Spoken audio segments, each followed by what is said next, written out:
Siapa sangka maskapai besar milik Jerman, Lufthansa, pernah mengalami pembajakan berkali-kali.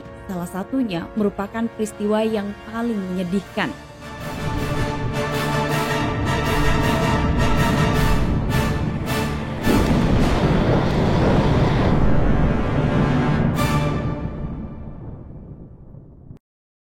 Pada tahun 1970-an, fraksi radikal Gerakan Mahasiswa Eropa menyatakan perang terhadap pemerintah kapitalis. Kerusuhan, peledakan, dan penculikan yang tersebar terjadi hampir di seluruh dunia. Jerman adalah negara yang paling terkena dampaknya. Baader-Meinhof-Gruppe menyerang semua kota di seluruh negeri. Saat itu pemerintah Jerman melancarkan perburuan besar-besaran terhadap kelompok itu untuk menangkap anggota Baader-Meinhof-Gruppe. Baader-Meinhof-Gruppe sendiri adalah sayap kiri yang didirikan pada tahun 1970 dan aktif hingga tahun 1998. RAF atau Red Army Faction menggambarkan dirinya sebagai gerilya perkotaan, komunis dan anti-imperialis. Pemimpin dari gerakan itu adalah Andreas Baader, Ulrike Meinhof, dan lain-lain. Maka pemerintah Jerman Barat menganggap RAF sebagai kelompok ekstremis. 11 orang ditangkap, termasuk 3 pemimpin utama dari geng tersebut. Kemudian mereka dipenjara di Stammheim. Setelah peristiwa itu, anggota dari Baader-Meinhof-Gruppe bersumpah akan membalas dendam. Pada tanggal 7 April 1977, mereka mulai melancarkan aksi-aksi. Di antaranya adalah menembak seorang federal jaksa dengan pengawalnya. Kemudian di tanggal 30 Juli, Presiden bank terbesar di Jerman dihabisi.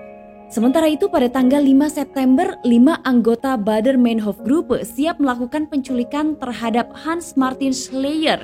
Ia adalah seorang pengusaha internasional terkemuka. Ia adalah direktur perusahaan Mercedes-Benz dan baru saja meninggalkan kantornya dengan 3 pengawal yang menggunakan mobil terpisah. Dan hanya dalam waktu 90 detik saja, anggota Baader-Meinhof-Gruppe membantai 4 pengawal dan menculik Schleyer. Sehingga dalam beberapa jam kemudian, pemerintah Jerman melalui salah satu menterinya yaitu Hans-Jürgen Wisniewski mengerahkan GSG-9, pasukan khusus Jerman yang dibentuk pada tahun 1972. GSG-9 menemukan surat di dalam sebuah van yang digunakan untuk menculik pengusaha Mercedes-Benz tersebut. Surat itu ditunjukkan kepada pemerintah Jerman. Di dalam surat tersebut, penculik menyatakan mereka menuntut pembebasan pemimpin grup mereka dari penjara dan anggota lainnya. Namun setelah itu RAF ternyata meningkatkan aksi-aksi mereka. Bahkan kesabaran geng itu semakin menipis. Dan jelas mereka tahu bahwa pemerintah Jerman mengulur waktu. Mereka segera menghubungi Popular Front of the Liberation of Palestine atau PFLP. Organisasi militan yang berbasis di Palestina yang memiliki ikatan ideologis yang kuat dengan mereka dan pernah berlatih bersama dengan mereka di masa lalu. RAF kemudian meminta pembajakan sebuah pesawat Jerman dengan harapan bahwa dengan banyaknya nyawa manusia yang dipertaruhkan akan mendorong pemerintah Jerman untuk memenuhi tuntutan mereka. Dan peristiwa yang terjadi selanjutnya adalah salah satu pembajakan terpanjang di dalam sejarah. 6 Oktober 1977. 1.300 km jauhnya dari kota Cologne, Jerman, seorang pria Palestina bernama Zohair Yusuf Akaci tiba di Bandara Palma de Mallorca yang merupakan pulau di Spanyol. Ia kemudian check-in di salah satu hotel. Keesokan harinya, pada tanggal 7 Oktober, 2 orang lainnya bergabung dengan pria itu. Di sanalah mereka mendapat suplai senjata untuk aksi pembajakan pesawat yang sudah direncanakan. Ternyata, keempat orang tersebut merupakan para pembajak. Hari berlalu. Di hari Kamis yang dingin tanggal 13 Oktober 1977, keempat pembajak itu meninggalkan hotel dan menempuh perjalanan sekitar 15 menit menuju ke bandara dengan membawa tas-tas yang sudah diisi senjata dan juga alat peledak. Begitu mereka tiba di bandara, mereka melewati keamanan dengan cukup mudah. Ya, seperti kita tahu, keamanan bandara pada saat itu memang belum seketat saat ini.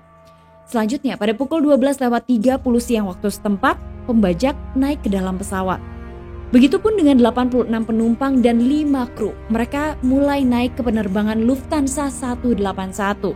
Sebagian besar penumpang adalah turis Jerman yang akan terbang ke Frankfurt. pesawat Boeing 737 yang diberi nama Landshut itu take off pada pukul 13:11 siang waktu setempat menuju ke Frankfurt. Pesawatnya diterbangkan oleh Kapten Jürgen Schumann berusia 37 tahun dan seorang first officer bernama Jürgen Futuah 35 tahun. Pesawat itu mengudara dengan normal setelah lepas landas. Dan 45 menit kemudian saat pesawat berada di atas Marseille, kru sedang menyajikan makan siang untuk penumpang. Tapi tiba-tiba saja seorang pria bersenjata berdiri disusul dengan 3 orang lainnya. Mereka berteriak dan salah satunya mulai menerobos ruang kokpit. Ketika itu kopilot yang bertugas dipaksa keluar dari ruang kokpit. Kakinya ditendang dan ia didorong untuk berkumpul dengan penumpang lainnya di bagian kelas ekonomi. 3 pembajak memulai aksinya di kabin penumpang, sementara 1 orang lainnya berada di kokpit. Semua orang lantas diperintahkan menuju ke bagian belakang pesawat. Para pembajak ini mulai meneriaki penumpang. Garpu dan pisau yang digunakan untuk makan siang para penumpang segera diambil agar para penumpang tidak bisa melakukan perlawanan. Sementara itu barang-barang pribadi dan paspor juga disita oleh para pembajak. Tuntutan pembajak adalah agar pesawat yang hendak mendarat di Frankfurt itu dialihkan ke Siprus. Tapi karena kekurangan bahan bakar, Kapten menyarankan agar pesawat mendarat di Roma. Dan pada pukul 14:38 pesawat mulai terlihat keluar dari jalur penerbangannya. Saat itu komunikasi dengan pembajak pertama kali dilakukan. Dan saat itu Zohair mengaku sebagai Kapten Walter Mahmud dan mengatakan penerbangan 181 sekarang berada di bawah kendalinya. Dan sejak saat itu para penumpang di pesawat penerbangan 181 telah menjadi alat tawar-menawar dalam pembajakan berbahaya. Pasukan khusus GSG-9 dibagi menjadi 2 tim untuk menemukan Slayer dan separuhnya lagi untuk menangani pembajakan dan membebaskan para sandera. Maka kemudian setelah mengetahui adanya pembajakan pesawat Lufthansa 181, sebuah pesawat Boeing 707 sipil milik Lufthansa mengudara dan membuntuti pesawat yang dibajak. Mereka menggunakan pesawat sipil agar tidak menghadapi masalah ketika berada di luar negeri. Dimanapun penerbangan 181 mendarat, misi dari GSG-9 jelas untuk mengamankan pesawat dan membebaskan para sandera. Saat itu GSG-9 hanya diberi sedikit info mengenai berapa orang yang berada di dalam pesawat dan penerbangan 181 sedang dibajak. Hanya itu yang diketahui. Sementara di tempat lain, penerbangan 181 mendarat di Roma sekitar pukul 15:45 sore untuk mengisi bahan bakar. Mahmud mengirim radio ke menara kontrol dan menuntut pembebasan tahanan dari Baader-Meinhof-Gruppe. Hal itulah yang mengindikasi bahwa pembajakan itu terkait dengan penculikan Slayer dan fraksi Tentara Merah Jerman. Tuntutan lain ternyata dari pembajak adalah meminta uang tunai sejumlah 15 juta dolar. Jika pemerintah Jerman mengikuti tuntutan dari pembajak, maka Slayer dan semua penumpang di penerbangan 181 akan dibebaskan tanpa cedera. Kontrol lalu lintas udara di Roma segera menyampaikan tuntutan para pembajak ke ruang kokpit pesawat GSG-9. Pihak berwenang Jerman saat itu mencoba untuk menahan pesawat lebih lama di Roma. Tapi penerbangan 181 segera mengisi bahan bakar dan meluncur untuk lepas landas. 181 akhirnya lepas landas tanpa izin. Saat itu Mahmud sang pemimpin berada di kokpit, sementara 3 pembajak lainnya berada di kabin. Pesawat itu hendak menuju ke Nikosia, Siprus awalnya. Tapi di tengah perjalanan seorang pilot dari maskapai Qatar memberikan informasi kepada Kapten 181 bahwa Nikosia tidak beroperasi. Dengan kata lain, bandara Nikosia saat itu tidak mengizinkan penerbangan 181 untuk mendarat, sehingga pendaratan dialihkan ke Larnaca. Nah, pesawat itu akhirnya mendarat pada pukul 20:28. Pembajak kembali meminta pengisian bahan bakar. Jika pesawat itu tidak diisi bahan bakar, maka pesawat akan diledakkan. Menteri Luar Negeri Siprus saat itu sempat meminta pembebasan perempuan, anak-anak, dan orang-orang yang sakit. Tapi permintaannya diabaikan oleh pembajak. Ketika itu GSG-9 yang membawa 30 pasukan 2 jam berada di belakang pesawat yang dibajak. Pesawat itu sedang terbang dengan nomor penerbangan 1231. Pasukan komando yang ada di dalam pesawat itu segera mempelajari blueprint dari pesawat yang sedang dibajak untuk menyusun siasat. Penerbangan 181 kembali mengudara jam 22:50 malam waktu setempat. Awalnya pesawat itu hendak mendarat di Beirut. tapi ternyata tidak diizinkan mendarat. Kemudian mereka mengalihkan pendaratan ke Damaskus dan lagi-lagi tidak diberikan izin. Lalu kemudian mencoba mengalihkan lagi ke Baghdad, tapi izin pendaratan ditolak. Berikutnya, Kuwait juga ikut menolak izin untuk pendaratan. Dengan kata lain, negara-negara Arab saat itu sedang berpaling dari para pembajak. Mahmud memerintahkan kapten untuk mendarat di Bahrain, negara kecil di Timur Tengah, adalah satu-satunya harapan mereka. Tapi Bahrain menolak izin untuk pendaratan. Saat itu kapten tidak punya pilihan karena pesawat hampir jatuh dari langit karena kehabisan bahan bakar. Akhirnya pesawat itu mendarat jam 1:32 tengah malam waktu setempat. Mereka hanya tinggal di sana selama 2 jam untuk mengulangi tuntutan dan menetapkan batas waktu untuk ultimatum.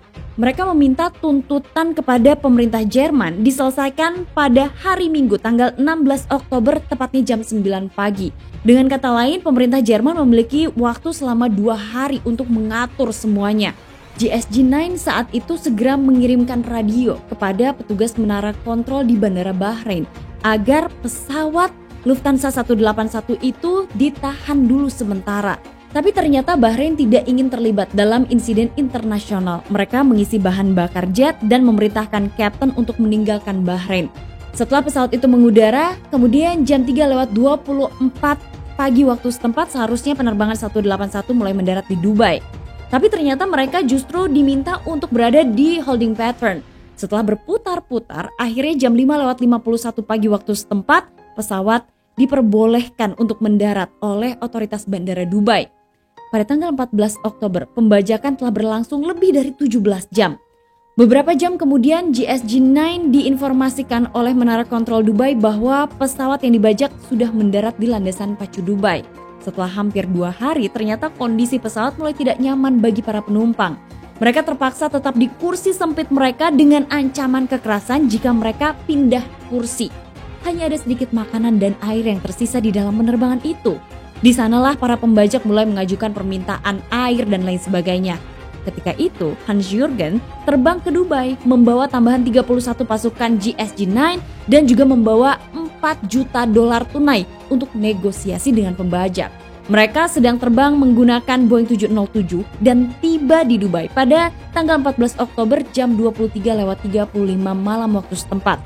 Selama sisa hari yang dimiliki, pemerintah Jerman terlibat dalam negosiasi dengan para pembajak, tapi tidak dapat meyakinkan mereka untuk membebaskan para sandera atau mencapai kesepakatan. Nah, sementara itu, Kapten Schumann diizinkan untuk membuat pernyataan yang ditujukan kepada Kanselir Jerman.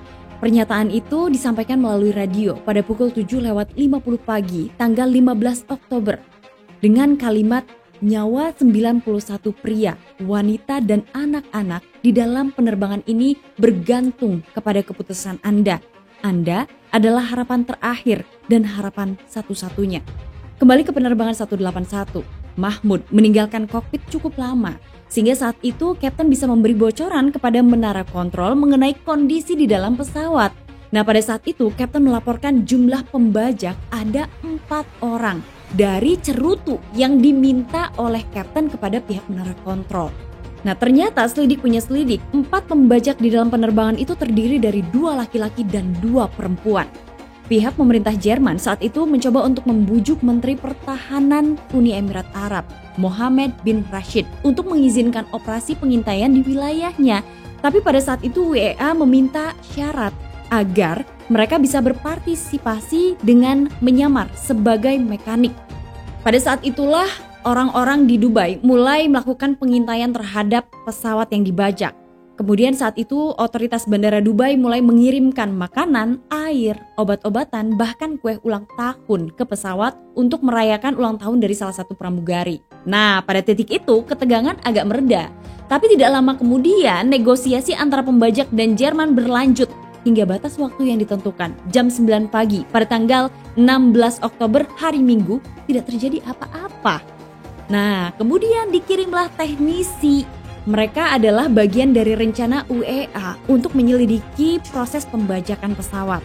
Nah, saat itu mereka adalah 2 orang teknisi yang menyamar. Ternyata dari kejauhan di dalam ruang kokpit, Mahmud justru mengetahui bahwa 2 orang yang dikirim itu adalah mata-mata dari seragam yang digunakan. Maka kemudian Mahmud segera melancarkan tembakan-tembakan serangan kepada 2 orang yang dikirim itu. Nah, setelah mengetahui hal tersebut, 2 orang mekanik itu segera melarikan diri, kemudian melapor pada pihak keamanan setempat. Nah, sejak saat itulah Jerman maupun Dubai mengetahui senjata apa saja yang kira-kira dibawa oleh para pembajak, hanya senjata-senjata ringan biasa. Namun, dampak dari dikirimkannya 2 mekanik palsu itu membuat Mahmud gelisah. Ia segera memerintahkan kapten untuk bersiap berangkat. Tentu saja saat itu segera otoritas Bandara Dubai setuju untuk mengisi bahan bakar dan melepaskan penerbangan 181. Jam 12:19 di hari yang sama pesawat itu lepas landas dan mencoba untuk mendarat di Oman. Namun Oman tidak mengizinkan pendaratan pesawat tersebut. Sehingga kemudian Mahmud memerintahkan Captain Schumann dan First Officer-nya untuk mendarat di Yaman Selatan. Bandara Aden tidak ingin menjadi bagian dari penerbangan 181. Mereka awalnya memblokir landasan pacu. Tapi pada saat itu bahan bakar yang tersisa di penerbangan hanya untuk penerbangan 10 menit saja. Sehingga kemudian mau tidak mau, Kapten memutuskan untuk melakukan pendaratan. Pesawat itu akhirnya mendarat di dekat landasan pacu sekitar pukul 15:55 sore waktu setempat. Mahmud mengirimkan radio ke menara. Dia yakin dia akan disambut sebagai pahlawan di Yaman. Tapi sebaliknya, dia justru diperintahkan untuk segera meninggalkan Yaman. Sementara itu, karena pesawat mendarat di area yang berpasir, Captain Schumann memberitahu pembajak bahwa mungkin saja pendaratan itu membuat roda pesawat rusak. Captain diberi izin untuk pergi memeriksa roda pendaratan. Dan pada saat itu, Captain seperti seolah-olah sedang memeriksa roda pendaratan. Berkali-kali Mahmud melihat Captain ada di dekat roda pendaratan. Tapi kemudian beberapa detik selanjutnya, Captain menghilang dari pandangan Mahmud. Itulah yang akhirnya membuat Mahmud cemas. Kemana perginya Captain? Nah, ternyata Captain mengambil kesempatan itu untuk pergi ke menara kontrol. Pada saat itu ia menyampaikan kepada pihak keamanan bandara untuk tidak membiarkan pesawatnya lepas landas. Setelah menyatakan itu, Captain langsung kembali lagi ke penerbangan 181. Namun pada saat ia kembali, Mahmud menuduhnya mencoba untuk melarikan diri dan memaksanya untuk berlutut di kabin penumpang. Lalu ia kemudian menembak kepala Kapten sebanyak 3 kali di depan penumpang yang ada di dalam penerbangan itu. Kemudian salah satu sumber menyebutkan bahwa para pembajak langsung membuang jenazah dari Kapten ke aspal landasan pacu. Tapi ada juga yang menyebutkan bahwa jenazah Kapten baru dibuang ke landasan pacu di tempat pendaratan berikutnya. Korban pertama jatuh dari insiden pembajakan itu. Maka First Officer diperintahkan masuk ke ruang kokpit mengambil alih tugas sang Kapten. First Officer kini bertanggung jawab penuh atas penerbangan 181. Ia mendapat tugas untuk memastikan bahwa pesawat akan mendapatkan bahan bakar dan segera keluar dari Yaman. Pada saat itu pembajak langsung mengatakan agar pesawatnya terbang menuju ke Mogadishu. First Officer tidak tahu di mana Mogadishu berada. Ternyata Mogadishu itu berada di pinggir Samudra Hindia. Mereka akan pergi ke Somalia, sebuah negara di Afrika.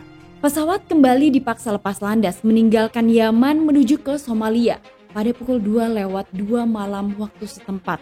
Lalu pesawat itu mendarat di Mogadishu 2 jam kemudian. Setelah pemerintah Jerman bernegosiasi dengan pihak Somalia, maka mereka mengizinkan pasukan Jerman Barat untuk melakukan penyelamatan. GSG-9 siap menuju ke Somalia. Pasukan khusus GSG-9 merasa bahwa para pembajak ini telah melewati batas dengan menembak sang Kapten. Lantas kemudian mereka merubah rencana mereka untuk dapat menyergap pembajakan 181. Sementara GSG-9 sedang mengatur ulang rencana penyergapan, di sisi lain ternyata terjadi perundingan antara pihak Jerman dengan pihak pembajak. Nah, Jerman Barat berpura-pura menyetujui tuntutan pembajak untuk melepaskan tahanan dan menerbangkan mereka ke Mogadishu. Nah, ada 2 sumber yang menyebutkan data yang berbeda. Sumber pertama menyatakan bahwa pemerintah Jerman yang menyebutkan bahwa mereka membutuhkan waktu 7 jam untuk menerbangkan para tahanan menuju ke Mogadishu. Tapi sumber lain menyebutkan justru pihak pembajak yang mengatakan mereka akan menunggu selama 7 jam sampai tahanan itu tiba di Mogadishu. Kemudian pembajak itu menyatakan bahwa mereka akan meledakkan pesawat pada pukul 3:30 pagi waktu setempat. Berarti GSG-9 hanya memiliki waktu beberapa jam saja untuk bertindak. GSG-9 sedang mengelilingi bandara Mogadishu. Mereka siap untuk mendarat. Semua lampu di pesawat Boeing itu dimatikan agar tidak menarik perhatian para pembajak. Kemudian mereka mendarat dan menghabiskan landasan pacu hanya dengan jarak yang sangat pendek. Pada saat itu, pilot pesawat Lufthansa yang isinya adalah pasukan GSG-9 mengaku bahwa mereka sedang mengirimkan pesawat yang baru saja dibeli ke Mogadishu. Pada saat itu terjadi lagi negosiasi antara Jerman dengan pemerintah Somalia agar pasukan khusus ini diizinkan masuk ke negara tersebut. Nah, GSG-9 akhirnya memikirkan cara untuk melakukan penyerangan di bandara tersebut. Ada beberapa hal yang dipikirkan, salah satunya adalah menempatkan sniper-sniper di jarak-jarak tertentu untuk memantau apa yang terjadi di dalam penerbangan 181 dan mereka harus tahu di mana posisi para pembajak. Melalui para sniper inilah akhirnya diketahui bahwa salah seorang pembajak berada di ruang kokpit, yaitu sang pemimpin pembajakan. GSG-9 mengatur rencana untuk bagaimana caranya membebaskan para sandera, kemudian melumpuhkan para pembajak tanpa menyakiti siapapun. Nah, pada saat itulah mereka bergabung dengan tim khusus dari Inggris. Nah, tim khusus dari Inggris ini membawa flashbang. Nah, pada saat itu ada pertanyaan-pertanyaan dari pihak Jerman bagaimana cara kerja dari flashbang tersebut. Nah, pihak Inggris pada saat itu menjelaskan jika flashbang ditaruh atau ditempatkan di bagian luar pesawat, kemudian meledak, maka orang-orang yang berada di dalam pesawat itu akan lumpuh atau pingsan selama 5 detik karena kilatan cahaya yang sangat terang. Nah, setelah mengetahui hal itu, maka siasat lain dilakukan dan diatur oleh pasukan khusus Jerman Barat. Nah, ketika dua pasukan khusus itu sedang mengatur rencana, di tempat lain Mahmud sedang bersiap untuk menepati janjinya. Para penumpang mulai diikat dengan sabuk pengaman, ditempatkan di kursi masing-masing. Mereka tidak mungkin bisa melarikan diri atau membebaskan diri. Nah, pada saat itu Mahmud dan 3 pembajak lainnya mulai membawa alkohol dari first class di pesawat itu dan menyiramkannya kepada semua penumpang yang ada di dalam pesawat.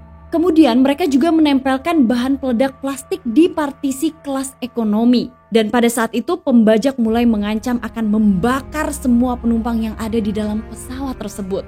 Sepertinya para pembajak memutuskan Somalia akan menjadi akhir dari segalanya. Di tempat lain, GSG sudah siap untuk melancarkan aksinya. Nah, beberapa tim keamanan dari Somalia langsung melancarkan aksi mereka untuk menarik perhatian para pembajak di penerbangan 181. Mereka membakar sebuah mobil di dekat landasan pacu agar para pembajak itu menuju ke ruang kokpit dan teralihkan. Kemudian di sisi lain, anggota dari pasukan khusus Jerman Barat GSG-9 itu segera menuju ke pesawat Lufthansa 181. Mereka bersiap untuk menempelkan flashbang. Nah, di tempat lain tangga-tangga mulai disiapkan. Ada 6 pintu di pesawat Boeing yang sedang dibajak itu dan masing-masing pintu sudah dijaga oleh pasukan khusus Jerman Barat dan juga Inggris. Maka kemudian setelah melihat salah satu mobil terbakar di landasan pacu, justru yang terjadi di dalam pesawat itu, sang pemimpin curiga telah terjadi sesuatu tapi tidak curiga bahwa orang-orang atau pasukan khusus sudah mengelilingi pesawat tersebut. Maka kemudian ia mencoba untuk melakukan pengancaman-pengancaman terhadap para penumpang. Dan ketika ledakan itu terjadi, maka kemudian semua orang menjadi panik. Dan pada saat itulah pasukan khusus mulai masuk dari bagian belakang pintu pesawat. Mereka kemudian menyerang para pembajak. Salah satunya mulai ditembaki. Nah, pada saat peristiwa genting itu justru para penumpang diminta untuk keluar secepatnya, tapi yang terjadi mereka sangat lambat sekali untuk berjalan keluar pintu pesawat. Maklum, pada saat itu mereka sudah berhari-hari berada di bawah ancaman, tekanan. Mereka baru saja disiram alkohol dan diancam akan dibakar, serta pesawat itu diancam juga akan diledakkan, sehingga mereka dalam kondisi bingung. Nah, sementara itu pihak pasukan khusus ini terus mencoba untuk mencari siapa lagi pembajak yang ada di dalam pesawat. 3 pembajak kemudian dilumpuhkan. Salah satunya adalah sang pemimpin, yaitu Mahmud. Ia berada di ruang kokpit dan langsung ditembak oleh pasukan khusus ini. Ia jatuh. Pada saat terjadi aksi tembak-menembak dengan kelompok tersebut, kemudian diketahui 3 pembajak telah meninggal di tempat. 1 di antaranya selamat, ia adalah pembajak perempuan. Tapi pada saat ia berusaha dikeluarkan dari pesawat yang dibajak itu, ia meminta kepada pasukan khusus itu untuk dihabisi. Namun ternyata karena luka tembak yang diderita oleh pembajak perempuan itu sehingga kemudian hanya beberapa saat setelahnya ia meninggal dunia. GSG-9 membawa para penumpang untuk keluar secara perlahan dari pesawat itu karena khawatir sebenarnya alat-alat peledak masih dipasang di pintu pesawat. Namun setelah mereka melakukan penggeledahan, hanya ada beberapa alat peledak yang ditempel di partisi-partisi di pesawat tersebut. Tanggal 18 Oktober akhirnya operasi untuk melumpuhkan para pembajak itu berhasil. Selanjutnya pada tanggal 19 Oktober, jenazah dari Schleyer ditemukan. Ia telah diculik dan ditahan selama 43 hari oleh RAF. Dan ia ditemukan di bagasi mobil di pinggir jalan perbatasan antara Jerman Barat. Kemudian ia ditemukan dalam kondisi meninggal. Nah, sepertinya RAF memang sengaja menembak Schleyer setelah mengetahui upaya pembajakan pesawat itu gagal. Bahkan gagalnya upaya pembajakan itu sampai ke pemimpin-pemimpin dari RAF yang pada saat itu sedang ditahan sehingga mereka memilih untuk menghabisi nyawa mereka di dalam penjara. Nah, setelah aksi pembajakan itu ternyata RAF masih terus aktif sampai tahun 1998 dan akhirnya berhenti lagi melakukan aksi-aksi kekerasan yang sebelumnya pernah dilakukan. Nah, kalau kalian Delvers agak bingung, kok sama sih namanya sama fraksi Tentara Merah Jepang, kok sama-sama Tentara Merah, apakah sama? Nah, sedikit aku bahas ya.